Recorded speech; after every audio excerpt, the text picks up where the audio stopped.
A year after being elected, a new poll finds President Trump is historically unpopular when compared with his predecessors. In the Washington Post ABC News poll, 37% approve of Trump's job performance, down 2 points from last month.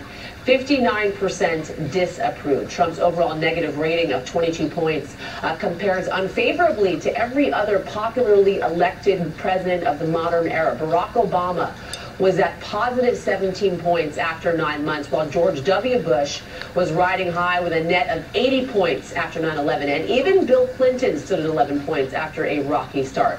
Measuring the president since the first 100 days mark back in April, 55% say he is not keeping his major campaign promises, 14 points from 41% in April, so that's an improvement there. 65% say he's accomplished not much, little, or nothing since January, up 9 points from April. And after nearly 300 days in the office, just 40% view him as a strong leader, down 13 points, and worse than President Obama or George W. Bush ever rated during their 2 terms.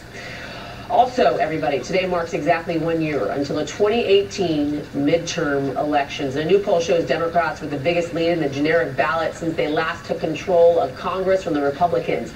Among registered voters, 51% say that if the election were held today, they would vote for or lean towards the Democratic candidate in their congressional district, while 40% say they would choose the Republican. That is the biggest spread in a post-ABC survey since October of 2006, just weeks before a midterm in which the Democrats ousted Republican majorities in both houses.